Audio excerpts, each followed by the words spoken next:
시청자 여러분 안녕하십니까. 12월 5일 화요일 KBC 뉴스와이드 시작합니다. 내년 총선을 앞두고 정치권의 움직임이 빨라지고 있습니다. 정부는 총선 출마를 준비하는 일부 국무위원들을 교체하는 개각을 단행했고 입지자들의 출마 선언과 현역 의원들의 탈당, 그리고 신당 창당과 연대 움직임도 가시화되고 있습니다. 이런 가운데 이분의 행보에 관심이 많이 쏠리고 있는데요. 최근 민주당과 현 정부에 대한 비판의 수위를 높이고 있는 이낙연 전 더불어민주당 대표를 직접 스튜디오에 모셨습니다. 대표님 안녕하십니까? 네, 안녕하세요. 자, 지난 6월 이제 미국에서 귀국하신 뒤에 이제 비공개 강연으로 지역민들을 쭉 만나셨고 요즘에는 이제 공개 행보를 본격적으로 시작하셨습니다. 많은 지역민들 만나고 계신데요. 어떤 말씀들을 많이 듣고 계십니까? 제일 많이 들리는 말씀은 살기 어렵다. 심지어 주부들은 반찬을 줄여야 될 정도로 식비를 포함한 생활 물가가 올랐는데 정부와 정치는 뭘 하고 있느냐 하는 꾸지람의 말씀 제일 많고요. 그다음에 윤석열 정부가 잘하는 것이 거의 보이지 않을 만큼 참 어지럽고 좀 심하게 말하면 엉망인데 야당도 별로 신통치 못하다. 이래서 마음 둘 곳이 없다. 이런 말씀들을 많이 듣고 있습니다. 마음 둘 곳이 없다. 이런 지역민들의 이야기가 많았다라고 말씀을 해주셨는데요. 자, 이제 최근 이제 민주당 내에서 민주주의와 이재명 대표의 리더십에 대한 비판 발언을 쭉 하셨습니다. 현재 더불어민주당에 대한 문제점 여러 곳에서 지적들이 나오고 있는데요. 대표님께서는 이제 어떤 점이 가장 큰 문제라고 생각을 하십니까? 네, 다들 알고 계십니다. 특히 우리 광주 전남 시도민 여러분께서는 김대중 대통령 시대의 민주당을 많이들 기억하실 겁니다. 그때의 민주당은 여당보다 또는 상대당보다 더 도덕적이고 더 민주적이었고 더 유능했습니다. 그런데 지금 민주당은 과연 그런가에 대해서 많은 국민들이 그렇지 않다고 말하고 있습니다. 민주당의 여러 어려움과 문제는 그것으로 말씀을 드릴 수 있겠습니다. 특히 허물이 연달아 나오는데 그걸 그때그때 제대로 해결을 못하고 뭉개고 지나가는 것 같은 그런 것들이 국민들께 많은 실망을 드리고 있을 거예요. 그리고 특히 요즘 뉴스 시간에 많이 나오는 막말, 이건 참 뭐라고 변명하기가 어려운 것이거든요. 국민들한테는 속상한 일이고요. 그런 걸 좀 조심해야 될 텐데 연달아 나오고 있어서 국민들께 많이 화나게 하고 있구나 이런 생각을 합니다. 자, 이제 이런 비판을 제기하고 계신 상황에서 대표님이 이제 최근에 이제 발언들이 이게 최근에 그 발언 수위들을 보면 대표님을 이제 많이 알고 계신 분들도 이거 굉장히 좀 수위가 높은 비판 아니냐 이런 말씀들을 많이 하시거든요. 그만큼 좀 답답하시다는 뜻일까요? 네, 제가 귀국한 지 이제 5달 좀 넘었습니다. 그동안에 윤석열 정부에 대해서는 일주일에 한 번꼴로 비판을 했고 그 대신에 민주당에 대해서는 말을 하지 않았습니다. 그런데 윤석열 정부에 대해서 비판만 하면 뉴스에 별로 안 나가더라고요. 민주당에 대해서 제가 언급을 자제했던 것은 기다려드리는 것이 도리겠다 생각했기 때문인데 많이 기다려도 개선되질 않아요. 그래서 더는 기다릴 수 없겠다. 이제는 저라도 말씀을 하는 것이 도리이겠다. 이렇게 생각해서 말하고 있습니다.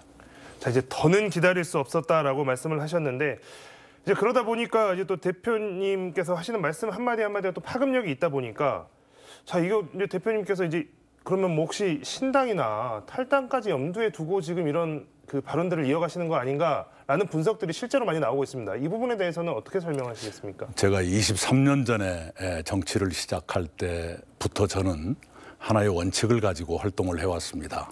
개인보다는 당, 당보다는 국가가 먼저다 하는 생각을 가지고 해왔고요. 지금도 마찬가지입니다. 아까 말씀드린 대로 김대중 대통령 시대에 민주당에서 정치를 시작한 자로서는 그때의 민주당을 잘 기억하고 있습니다. 우리가 기억하고 있는 또 우리가 사랑하고 있는 그 자랑스러웠던 민주당을 어떻게 복원할 수 있을 것인가 하는 고민을 하고 있습니다. 요즘 이 비명계 의원 모임 원칙과 상식이라고 하는 이제 모임이 출범을 했었고 여기서도 이제 많은 논의들이 있는 것 같습니다. 그래서 당내 민주주의 또 비전 정치를 회복하는 하자, 또 거기에 대한 방안을 요구를 했는데 여기에 대해서 당에서 직접적인 어떤 대책이 나오지 않으면 이달 중순 이후에 결단하겠다, 또 이런 이야기까지 나왔습니다. 대표님께서도 이제 때가 되면 뭐 할 말이 있다 이런 말씀하셨는데요. 그때는 언제를 말씀하시는 걸까요? 예, 아직은 정해진 건 아니고요. 예, 그러나 너무 늦어지면 안 되는 거니까요. 늦지 않게 말씀을 드리겠습니다. 원칙과 상식에서 권해하시는 우리 동지들의 권해는 제가 이해하고 공감하지만 언제 뭘 하겠다는 것에 대해서는 상의를 하지 않고 있습니다. 그래서 잘 모르고는 있지만 굉장히 고통스러운 상태일 거다. 이건 이해하고 있습니다. 그렇게 생각하고 있습니다. 이제 대표님께서 이제 아무래도 대표님께서 당내에서 가지신 이제 위상이나 이런 것 때문에 아무래도 이제 비명계 구심점 역할을 하실 것이다라는 전망도 많이 나오고 있고요. 그래서 어떤 분들을 만나서 어떤 대화를 나누는지가 참 궁금한 부분인데요. 어떤 분들을 실제로 만나서 소통하고 계신지, 그리고 뭐 김부겸 전 의원이나 정세균 전 의원하고도 뭐 소통을 계속할 것이다 이런 분석도 나오고 있는데요. 실제로 그분들과도 좀 많은 이야기, 많은 논의들 하고 계신지 궁금하거든요. 우선 현역 의원들은 거의 안 만나고 있습니다. 왜냐하면 만나면 또 부담이 될 수 있고요. 또 저하고 만났다 그러면 지금 당내 분위기에서 이익 보는 분위기가 아니지 않습니까? 그래서 그분들께 손해가 가지 않도록 일부러 피해드리고요. 또 그분들도 마찬가지로 저한테 부담을 주고 싶지 않을 겁니다. 현역 의원들은 별로 만나지 않고 있고요. 정세균, 김부겸 총리와는 아주 자주 만난 것은 아니고요. 김부겸 총리와는 2차례 만났었는데 한 번은 문재인 정부 1기 내각 멤버들 친목 모임에서 만났으니까 8명인가 나왔더라고요. 근데 거기서 무슨 깊은 얘기하기는 좀 어려웠고요. 그리고 또 한 번은 서로 믿을 만한 사람 한 분씩 데려와서 4명이 2+2로 점심을 먹은 적은 있습니다. 그 2분이 중간에 자리를 비워주길래 우리끼리 한 10분 남짓 얘기한 적은 있어요. 당의 상황에 대해서 많이 걱정하고 이렇게 해서는 안 되는데 하는 얘기들을 많이 나눴고요. 정세균 총리와는 단둘이 식사한 적이 있었습니다. 그때도 역시 많이 속상해 하셔서 얘기가 더 진척되기 어려울 만큼 속상해 하시더라고요. 그런 얘기들을 나눈 적이 있습니다.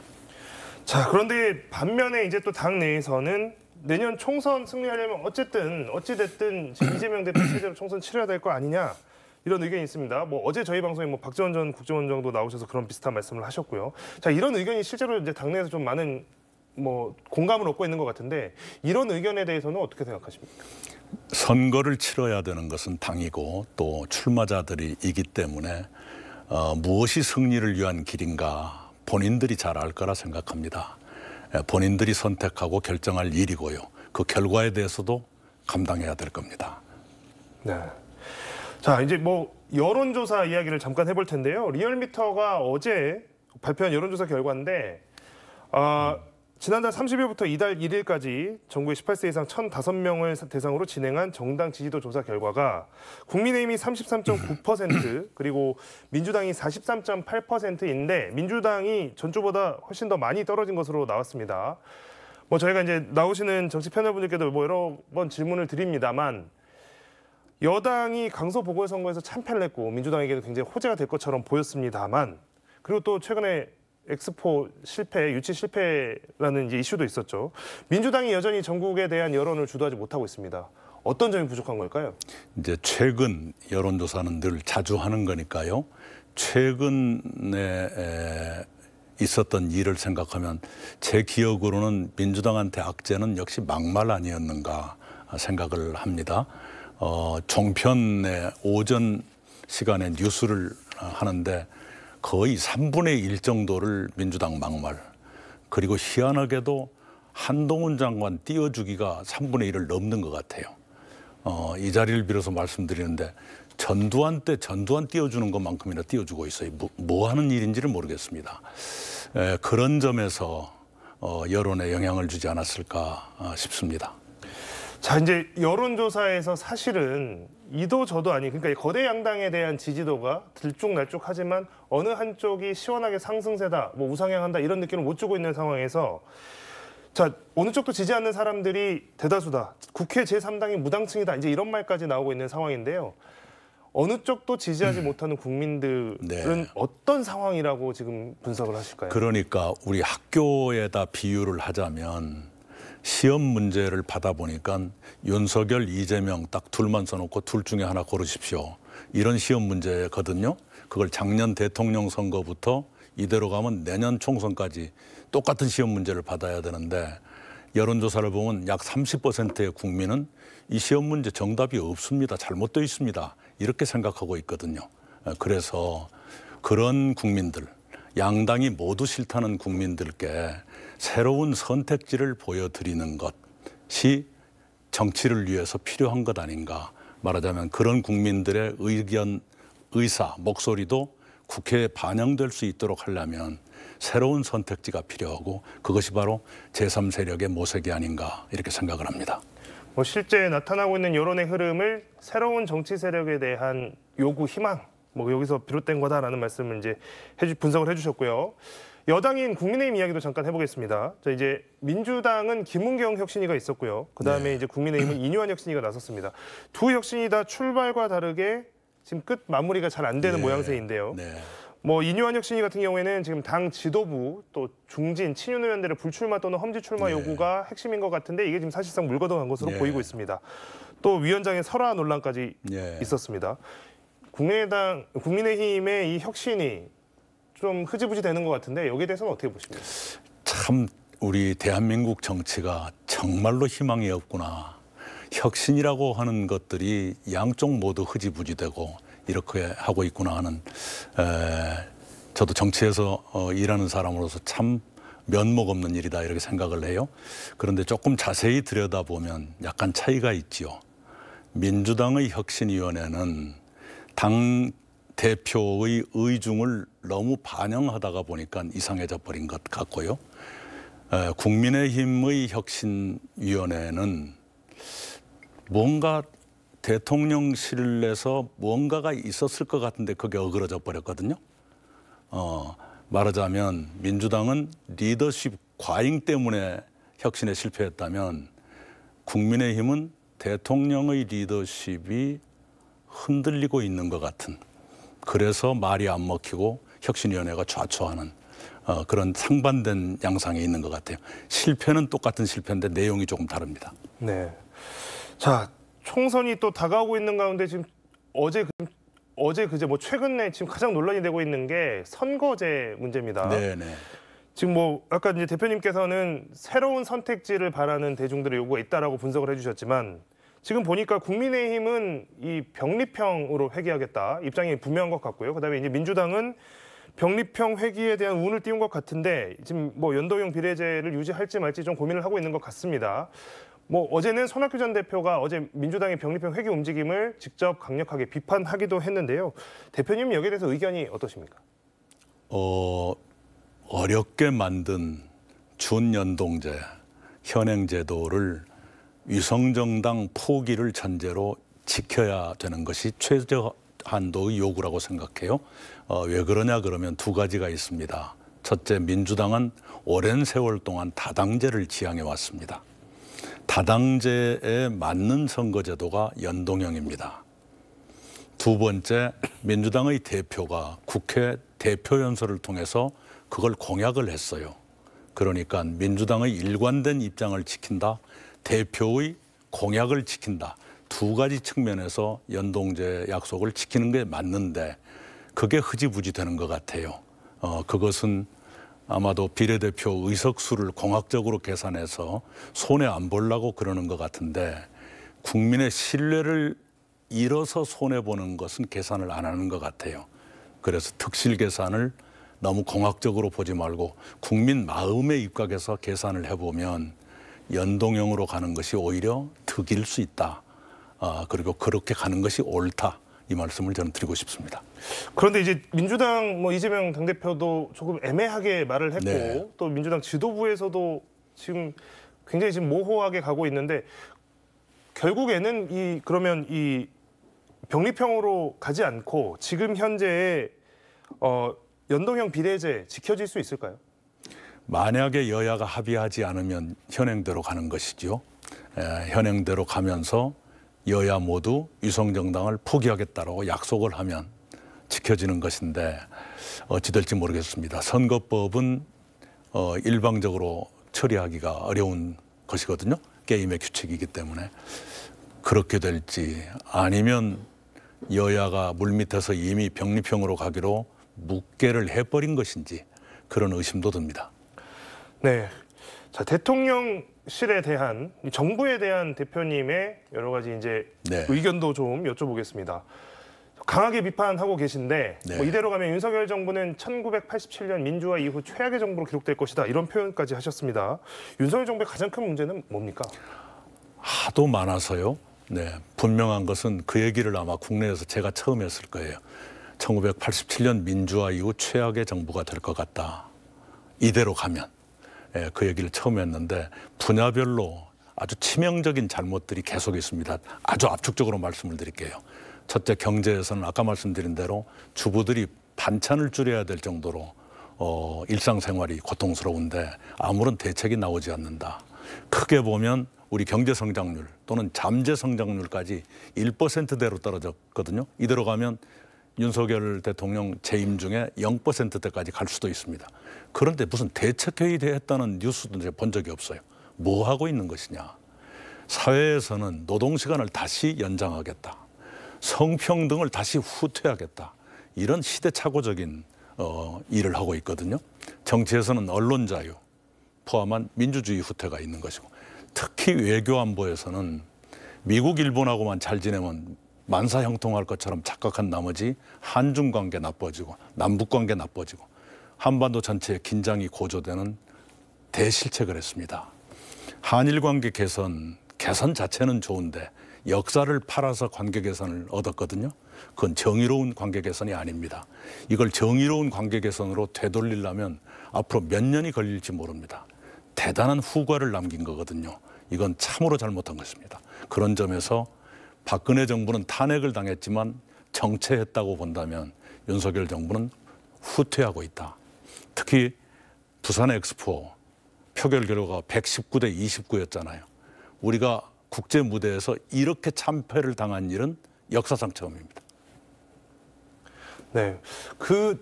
이번에 이제 또 여러 가지 지적 중에 이제 책임지지 않는 정부의 모습에 대한 비판도 있는 것 같습니다. 네. 그 부분에 대해서 좀 할 말 많으시죠? 그 전에 이태원 참사 또는 태풍 피해를 키운 것 누구도 책임지지 않고 맨 아랫 사람들만 문책을 했지 않습니까? 이러니까 국민들이 질려버리는 거거든요. 이번에 이제 엑스포 실패, 유치 실패뿐만 아니라 예측 실패가 더 아팠던가 봐요.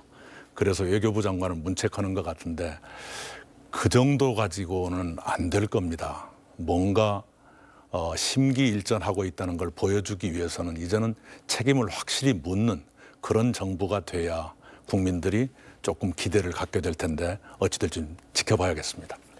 대표님께서는 이전 정부에서 또 총리를 지내셨으니까 최근 이제 방금 지적해 주신 네네. 맥락에서 대한민국이 지금 위기다. 이 위기 극복을 위해서는 대통령실 또 내각을 잘 식견을 갖춘 사람들로 바꿔야 된다. 이런 조언을 하기도 하셨습니다. 네. 실제로 이제 그래서 윤 대통령이 대통령실에서 이제 정책실장직을 신설을 했고 그다음에 6개 부처 장관 교체를 했습니다. 이번 인사 어떻게 보십니까? 이번에는 이제까지 인사보다는 엉뚱한 건 조금 줄어든 것 같아요. 단지 외교관을 중소벤처기업부 장관으로 한 것은 이건 뭘까? 도저히 잘 이해가 안 되는 그건 있고요.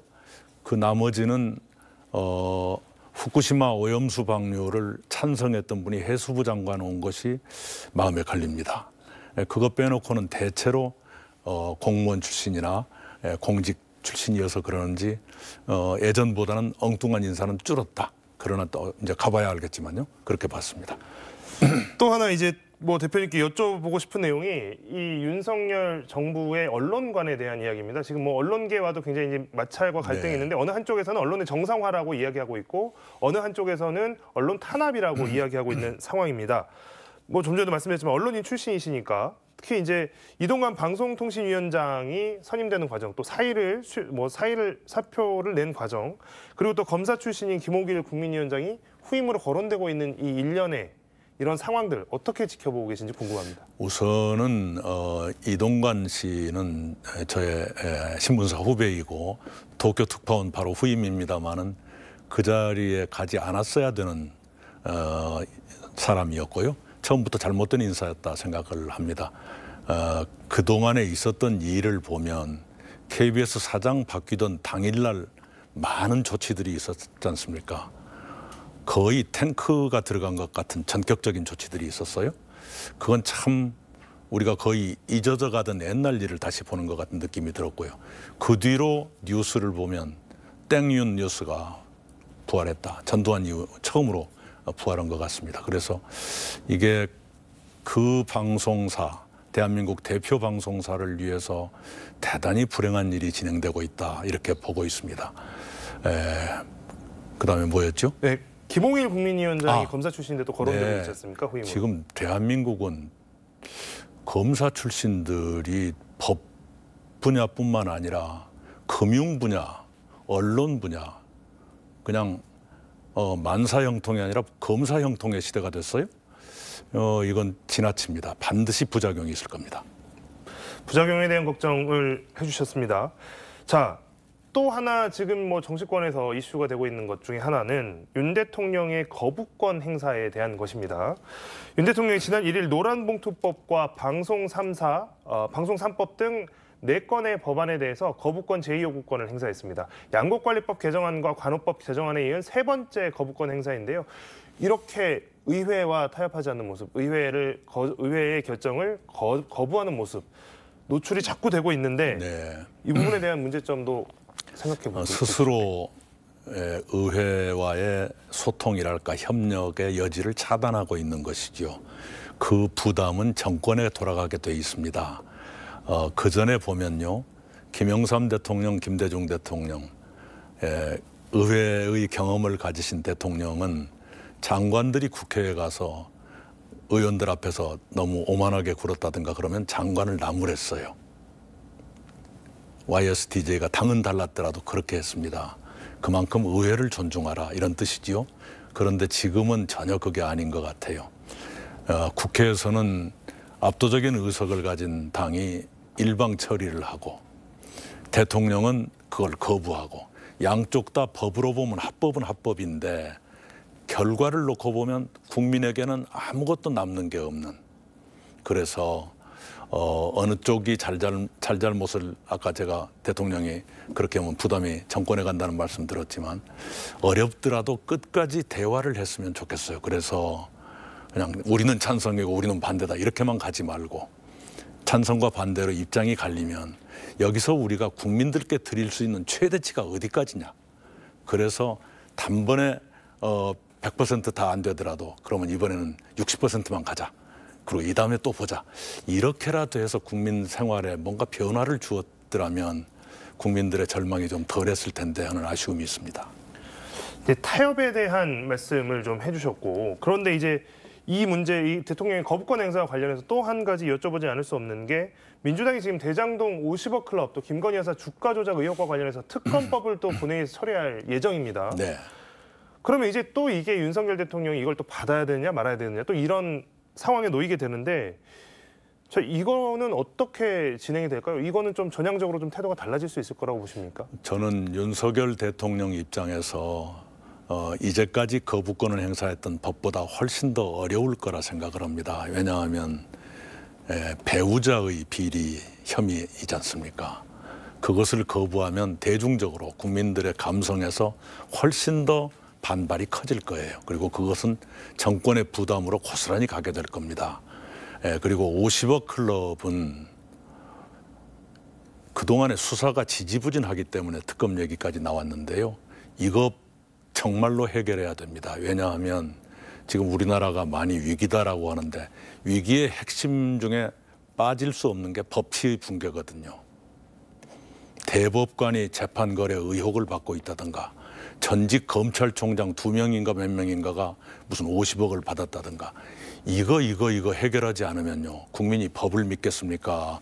검찰을 믿겠습니까? 법원을 믿겠습니까? 이거 국민들의 신뢰, 법치에 대한 신뢰를 회복하기 위해서 반드시 처리해야 되는데 이번에 특검을 받게 되는 이 상황은 수사를 지지부진한 데 대한 자업자득이다. 이렇게 생각합니다. 네, 이제 마지막으로 광주 전남 우리 지역과 또 민주당의 이야기를 마지막으로 좀 질문을 드려보겠습니다. 지난해 이제 대선 직후에 지방선거가 치러졌죠. 이 선거에서 민주당은 말 그대로 참패했습니다. 특히 민주당의 텃밭이라는 광주에서는 전국 최저 투표율이 나왔습니다. 이거 굉장히 시사하는 바가 크거든요. 네. 지역민분들께 이제 이런 드리고 싶은 말씀, 또 어떤 이러한 그 지역민들의 정치에 대한 애정이 사라져가는 것에 대한 평가, 소회 어떻게 말씀하시겠습니까? 예, 김대중 대통령이 이길 수 있었던 것은 의석이 많아서가 아니었거든요. 떳떳하고 국민의 신뢰를 받았기 때문에 승리했습니다. 지금 민주당은 의석이 어마어마하게 많지요.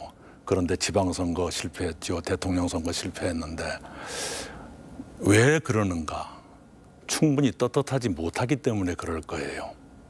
그래서 우리 광주 전남 시도민 여러분께서 우리가 사랑해온, 우리가 키워온 민주당이 더 떳떳하게 전국적으로 더 사랑받는 그런 민주당이 되도록 좀 도와주셨으면 좋겠습니다. 저도 같은 마음으로 임하겠습니다. 대표님, 마지막으로 이제 좀 대표님께서 이제 어떤 행보를 가실지 굉장히 많은 분들 궁금해하실 텐데요. 앞으로 어떤 각오로, 어떤 다짐으로 행보를 이어가시겠습니까?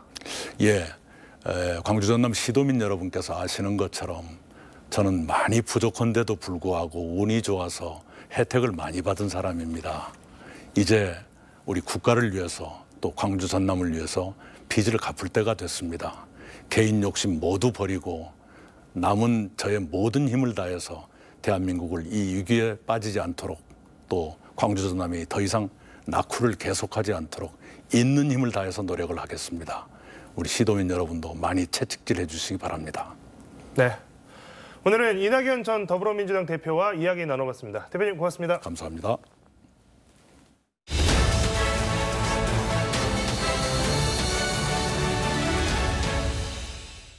서울광역방송센터입니다. 여의도 초대석 김병민 국민의힘 최고위원과 함께 정치권 현안 이슈 여당 입장 들어보겠습니다. 최고위원님 어서 오십시오. 예, 안녕하세요. 반갑습니다. 어제 최상목 경제부총리 겸 기획재정부 장관 등 6개 부처 개각이 이루어졌는데 관전 포인트랄까? 평가가 어떤가요, 여당? 네, 전문성 중심으로 이뤄진 개각이 아니었을까 생각을 합니다. 네. 과거 처음 윤석열 정부 출범하고 난 다음에 이 내각에 대한 등용이 이루어졌을 때 서오남이라고 하는 프레임이 굳어졌을 정도로 네. 특정 좀 편향적인 인사들이 있었던 것 아니냐, 네. 다양성이 상실됐다 이러한 지적들이 있었다고 생각을 합니다. 이번 중폭 개각이라고 할 수 네. 있을 텐데요. 눈에 띄는 건 여성의 대폭적인 참여 등용들이 있었던 것 같고 또 정실 인사로 비춰지게 되는 정치권의 인사보다는 이 전문성을 기반으로 하고 있었던 관료 중심, 전문가 중심의 인선들이 이루어졌다는 것이 눈에 띄는 상황이 아닌가 싶습니다. 전문성 말씀해 주시고 여성 발탁이 눈에 띈다고 말씀을 하셨는데 말씀하신 대로 어제 6명 중에 3명이 여성인데 중소벤처기업부 장관 오영주 외교부 2차관이 지명이 됐는데 이분은 외시부터서 외교관 생활만 해오신 분이 중기부랑 무슨 상관이냐 이런 지적이 있는 것 같고 강정혜 숙대 교수도 국가보훈부 장관에 지명이 됐는데 이분은 경영학과 교수인데 보훈부랑 무슨 상관이냐 이러면서 민주당에서는 윤석열 대통령이 총선 출마자들 도망친 자리 채워준 도주 개각이다 이렇게 혹평을 하던데 어떻게 보시나요? 네, 일단은 우리가 이제 인사청문회를 거치면서 두 가지를 보게 될 텐데요. 하나는 도덕성에 대한 검증이고 두 번째는 전문성에 대한 검증일 것입니다. 네. 아마 이제 장관에 대한 청문회가 상당히 부담되기 때문에 여러 인사 검증 과정들을 거치면서 많은 사람들이 걸러지게 되는 경우들도 발생을 하게 되죠. 제일 좋은 건 전문성도 담보를 하고 네. 또 여기에 대해서 도덕적으로도 결함이 없는 분들을 모시는 게 최적이겠습니다만 현재 대한민국의 인사청문회 제도 아래서 네. 그 모든 것들을 충족시키는 인사를 찾기는 그렇게 쉬운 일은 아닐 겁니다. 보훈부 장관 후보자로서 네. 중소벤처기업부 장관 후보자로서 과거에 있었던 경력과 경험치들이 꼭 맞아떨어지진 않지만 네. 얼만큼 준비된 전문성들을 펼쳐나갈 수 있을지에 대한 청문회 과정들이 있었으면 좋겠다 생각하고 그 국민적 눈높이를 맞춰서 통과할 때 결국 또 장관으로 등용이 되는 것이니 그 부분에 대해서는 인사청문회를 통해서 좀 지켜봤으면 좋겠습니다. 이제 나가시는 장관들 뭐 추경호 부총리나 이영 중기부 장관 그리고 박민식 보훈부 장관 등등 네. 이분들은 어떻게 보면은 뭐 대구, 부산, 서초 뭐 이런데 어떻게 보면은 국민의힘에 조금 편한 곳으로 간다고 하는데 이게 무슨 선거에 무슨 도움 되냐 뭐 대통령 측근들 꽃길 깔아주는 거 아니냐 이런 지적도 있는 것 같은데 그건 어떻게 보시나요? 지금까지는 거의 다 하마평에 불과한 상황이라고 봅니다. 네. 따뜻한 양지를 찾아서 가시는 분들 결코 국민적 여론을 좋게 형성할 수는 없다 생각하고 이런 국민적 여론의 흐름에 따라서 네. 선거는 물 흐르듯이 진행되는 것이라 이제 막 시작이 됐을 뿐이다라는 점들을 말씀드리고 싶습니다. 아무튼 이거는 말씀하신 대로 좀 지켜봐야 될 것 같은데 저는 개인적으로 궁금한 게 지금 분당을 여기는 뭐 박민식 장관도 간다 그러고 김은혜 전 홍보수석도 거기 간다 그러고 이영 장관도 분당을 얘기가 나오고 여기는 왜 그렇게 많은 분들이 가시려고 하는 건가요? 이영 장관도 분당을 얘기가 나오나요? 뭐 언론 기사에 거론이 많이 되는데 이제 국민의힘의 당세로 봤을 때 수도권에 있는 지역 중에 이제 국민의힘의 우세 지역을 찾는 곳들이 그렇게 넉넉하고 많지는 않습니다. 지금 현재로서 나오고 있는 희망 사항과 또 최종적으로 마지막 선거의 격전지에서 붙게 되는 마지막 대진표는 분명 달라질 거라고 생각합니다. 알겠습니다. 이것도 뭐 좀 지켜보도록 하고 당 얘기 좀 해보겠습니다.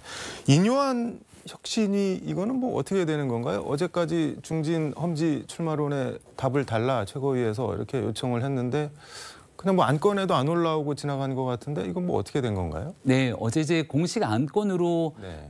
혁신위원회가 올리겠다라고 하는 보도들이 나가서 저도 최고위원회 이제 네. 그 비공개 회의 때 일반 안건 논의에 오늘 혁신위가 안건을 올린다고 했는데 왜 안건이 없는지에 대해서 물었습니다. 여기 이제 당 사무총장 또 기조국에서는 공식적으로 안건이 올라오지 않았다라고 얘기를 했기 때문에 그러면 언론에 보도되고 현재 나왔던 것은 오늘 혁신위가 그 안건을 올려서 네. 국민의힘 지도부가 화답을 하게 되는 형태로 돼 있는데 이게 밖에서 비춰질 때는 혁신위의 이 요구에 대해서 네. 국민의힘 지도부가 철저하게 무시한 형태가 돼버리게 되는 건 아무런 도움이 되지 않는 것 아니냐. 네. 이게 갈등 구도로 자꾸 이어지게 되는 게 네. 어떤 도움이 되겠냐라고 하는 얘기를 드렸고요. 여기에 대해서 지도부가 가타부타 어떤 얘기들을 국민 앞에 꺼내야 될 때가 되지 않았나 생각합니다. 얘기를 들어보니까는 그 중진 험지 출마론에 대해서 안건으로 올려달라 당 사무처에 이렇게 혁신위에서는 요청을 했는데 사무처에서 그것만 올리지 말고 다른 거랑 좀 같이 묶어서 올려주세요. 그래서 사실상 반려를 시켰는데 그건 뭐 그냥 어떻게 보면 말씀하신 대로 무시한 거 아닌가요? 안건으로도 올리지 마라 뭐 이런 거 같은데. 그렇게 안건으로 올리지 마라 할 수 있는 권한이 네. 당 관료들에게 사무처 이제 당료들에게 있는지 잘 모르겠습니다. 이제 공개적으로 많은 일들이 다 국민들 앞에 보여지고 있는 만큼 혁신위원회는 기득권처럼 비춰지는 사람들의 희생을 담보로 네. 국민의힘이 더 변화해 나가겠다는 근본적인 취지를 담아서 얘기하고 있는 것이거든요. 그렇기 때문에 더더군다나 지도부의 책임감 있는 사람들의 정치적 선언과 메시지에 국민들의 눈길이 쏠릴 수밖에 없는 거죠. 네. 정치는 타이밍의 예술이라고 또 얘기를 합니다.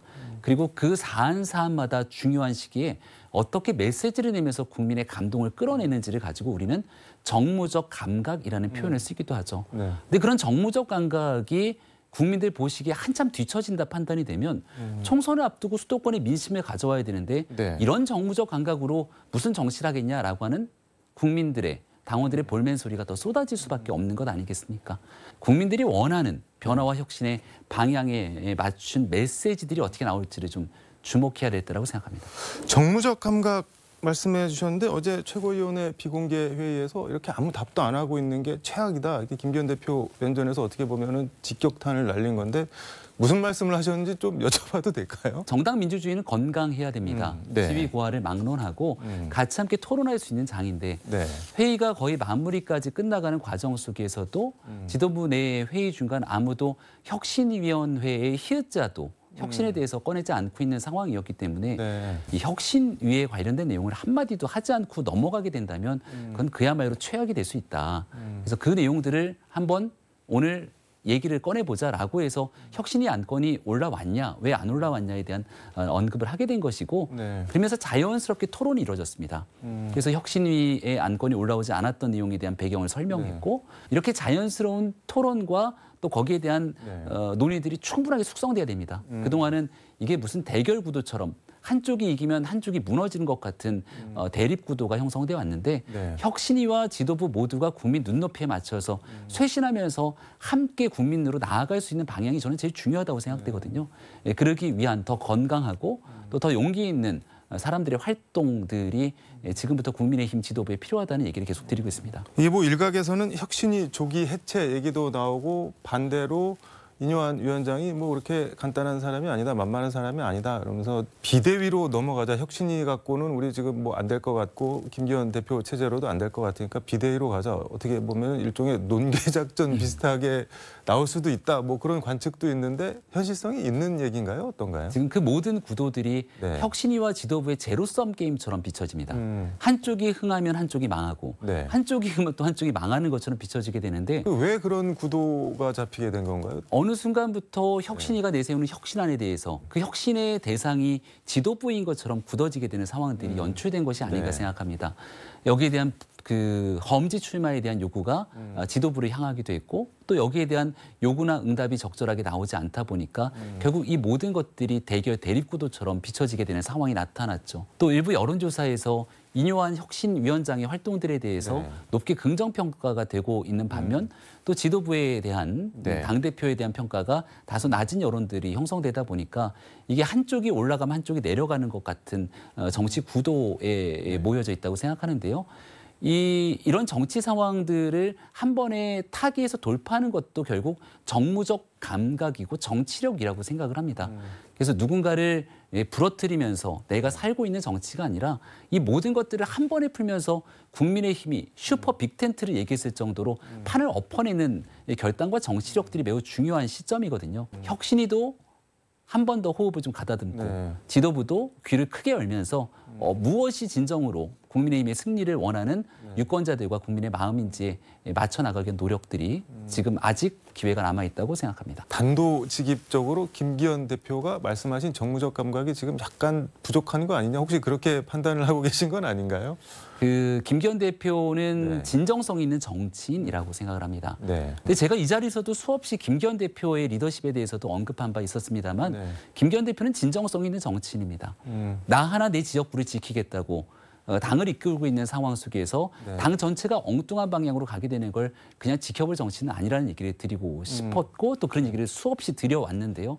중요한 건 하루하루 굉장히 빠르게 정치 템포들이 변화하고 있고 여기에 국민의 요구사항들을 그대로 받아들이지 못하게 된다면 네. 내가 갖고 있는 진정성이 퇴색되면서 나중에 중요한 결단을 내리더라도 국민들께서는 이미 관심을 꺼버린 상태가 될 수도 있는 겁니다. 그래서 내가 갖고 있는 내면의 진정성보다 네. 국민들이 요구하고 있는 상황에 적어도 반걸음 정도는 앞서가야 되는데 지금은 반걸음보다 한 2걸음 정도 더 뒤쳐가고 있는 상황처럼 국민의힘 지도부가 비춰지는 게 좀 안타깝고요. 그래서 김기현 대표를 비롯해서 사람들이 갖고 있는 진정성은 내가 갖고 있는 기득권을 완전히 움켜쥐고 지키겠다라고 하는 것이 아니다라고 하는 모습들이라면 네. 그 진정성을 더 국민 앞에 많은 사람들이 평가할 수 있도록 보여주는 게 정무적 감각이기 때문에 이걸 좀 10분 발휘해야 될 때다라는 점들을 말씀드리고 싶습니다. 제 질문은 김기현 대표가 정무적 감각이 부족하다고 판단하시냐라고 물었는데 아니다라고는 안 하시네요.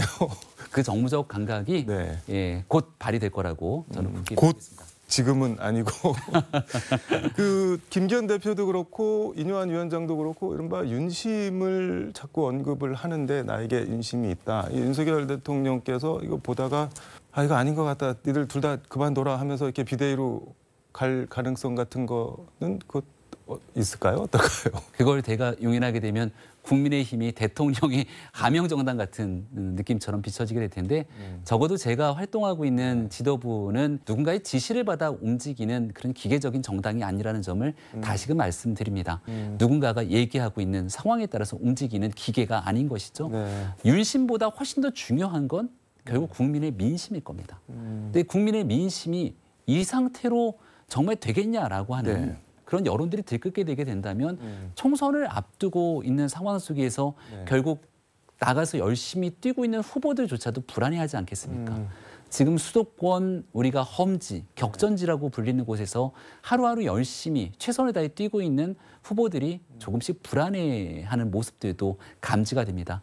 이제 그분들과 함께 우리가 반드시 과반의석 달성도 가능하고 또 함께 노력하면 수도권 어려운 지역에서도 승리할 수 있는 희망을 줘야 되는데 네. 아직까지는 그 희망의 메시지들이 부족했다고 생각을 합니다. 그래서 더더군다나 계속 정무적 감각, 정치적 메시지를 얘기 드리는 건 네. 그들에게 함께할 수 있는 희망을 주는 그 골든 타임이 이제 진짜 많이 남지 않았다는 점이고요. 그래서 결론적으로 윤심보다 제일 중요한 건 결국 국민들의 마음, 민심을 얻는 일이다. 라고 말씀드립니다. 수도권 의원들이나 당협위원장들이 이대로 가면은 선거 폭망한다 그런 약간 우려 걱정이 있기는 있는 모양이네요. 그러면 현재 조금 과한 표현들이 언론에 익명으로 보도가 되고 있는 상황인데요. 네. 그 정도의 상황까지 이 상태면 뭐 당장 폭망한다는 표현이 아니라 수도권 선거는 어렵습니다.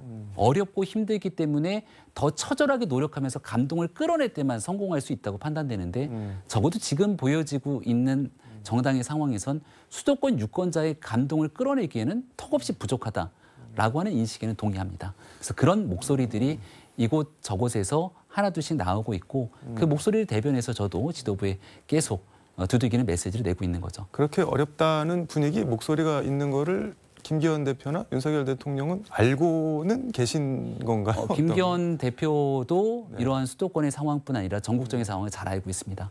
근데 이제 아마도 김기현 대표가 생각하는 건 총선이 앞으로 다가오게 되는 4월 달까지 전체 흐름의 시간표들을 좀 보는 게 아닌가 싶습니다.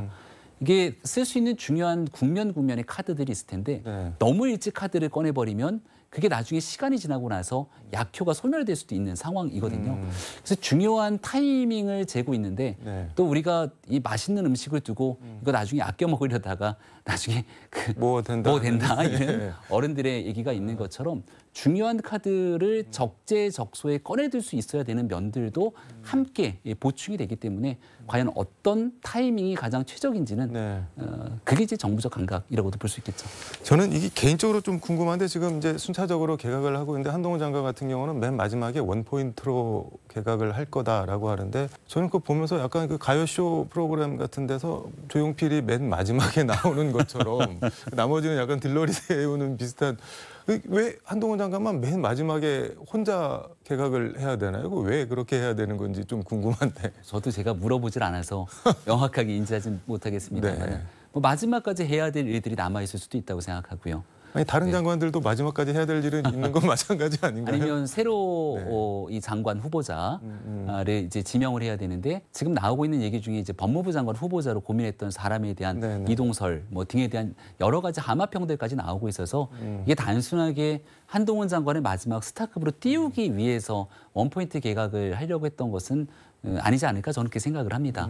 굉장히 강직하고 올곧은 사람이 그 자리를 이어받아야 될 텐데 최종적으로 후임자에 대한 고민들 이런 것들까지 다 맞물려 있는 결정이 아니었을까라고 저는 추정해 봅니다. 이재명 대표 부인 김혜경 씨 법카 유용 관련해갖고 검찰이 어제 또 경기도청을 압수를 했는데 김동연 지사가 엄청 화가 많이 나신 것 같아요. 기자회견을 열어서 보니까 7월 1일 본인이 취임했는데 본인 취임하고 14번 날짜로 54일간 7만 건을 압수해갔다고 자기가 이재명 부인 김혜경 법카랑 무슨 상관이 있는데 왜 내 사무실도 털어가냐 뭐 이런 반발인데 또 일각에서는 그 최근에 저 김건희 여사 명품 수수 논란이 되니까는 그거 덮으려고 하는 거 아니냐 뭐 이런 얘기도 있는 것 같은데 어떻게 보세요? 네, 수사 검사가 과잉 수사를 하게 되면 부메랑처럼 거기에 대해서 네. 반드시 거기에 대한 후과들이 뒤따를 수밖에 없을 겁니다. 네. 아직까지 좀 미진한 부분들이 있다면 빠르게 좀 매듭질 필요가 있겠고 수사가 너무 지지부진 길어지게 된다면 네. 과잉 수사 아니냐라고 하는 세간의 비난들까지 이어질 수 있다고도 봅니다. 네. 근데 중요한 건 불필요한 논란이 이루어지지 않도록 수사가 적재적소에 빠르게 좀 진행되는 일들을 매듭져야 된다 이렇게 말씀드리겠습니다. 시간이 좀 다 됐긴 한데 하나만 여쭤보겠습니다. 조국 전 법무부 장관이 어제 광주 김대중 컨벤션 센터에서 본인 저서 DK의 눈물 북 콘서트를 했는데 여기서 이제 저 총선 출마 신당 창당을 시사하는 발언을 했는데 뭐 도란장 얹겠다라고 그러면서 윤석열 정부를 전두환 신군부에 비교를 해서 신검부라고 하면서 심판받아야 된다 이렇게 얘기를 했는데 뭐 하실 말씀이 있으실까요? 조국 전 장관, 송영길 전 대표 뭐 이런 분들의 메시지는 시종일관 똑같습니다. 본인들이 갖고 있는 범죄의 혐의 네. 이런 일들에 대한 솔직하고도 자성 어린 고백은 온데간데 없이 사라지고 이 모든 일들을 덮어 세우기 위해서 검찰을 악마화시키고 이 정부를 악마화시키는데 혈안이 돼 있는 것이 아닌가 생각합니다. 결국은 신당을 만들어서 네. 국회의원이 되겠다는 것은 본인들에게 제기되고 있는 혐의들을 방탄으로 막아 세우겠다고 하는 그 방탄 신당 이상도 이하도 아닐 것이다 이렇게 얘기를 하는데요. 네. 어제 제가 국민의힘 최고위원회에서 이런 얘기도 했습니다. 대한민국 국회가 네. 범죄를 저지른 범죄자들의 도피처가 되어서는 안 되지 않겠습니까? 지금 나오고 있는 조국 전 장관, 네. 송영길 전 대표, 네. 여러 사람들이 신당 등 다양한 논리와 명분을 들면서 신당의 필요성을 주장하고 있습니다만 딱 한 가지 정리해서 봤을 때 본인들에게 제기되고 있는 네. 수많은 사법 리스크에 대한 솔직한 설명과 거기에 대한 반성은 온데간데 없습니다. 결국은 네. 본인 자신을 방탕하기 위한 방탄 신당 국민들께서 어떠한 이유로도 동의하지 않을 거라 생각하기 때문에 네. 대한민국 정치를 희화화시키는 일들에 대해서 네. 이제 좀 그만 멈춰설 때가 됐다는 얘기를 드리고 싶습니다. 검찰과 윤석열 정부를 조국 전 장관이 악마화하고 있다고 하는데 그런 조 전 장관의 주장을 어쨌든 호응하고 응원 지지하는 사람들이 있는 거는 그럼 어떻게 봐야 될까요? 여러 국민들의 생각들은 각기 다를 거라고 봅니다. 또 국민들께서는 조국 전 장관의 내용에 동의하기보다 네. 윤석열 정부가 갖고 있는 국정 운영에 대해서 네. 반대하고 또 거기에 대해서 부정평가라고 하는 국민들도 당연히 계실 거라고 봅니다. 근데 그런 국민들의 내용들을 끌어내서 본인의 정치적 이해관계를 위한 본인의 사법 리스크를 회피하기 위한 방안으로서 그런 국민의 정서를 이용하는 정치가 가장 나쁜 정치라고 말씀드리겠습니다. 알겠습니다. 오늘 말씀은 여기까지 듣도록 하겠습니다. 고맙습니다. 네, 고맙습니다. 지금까지 서울광역방송센터에서 김병민 국민의힘 최고위원과 함께 전해드렸습니다.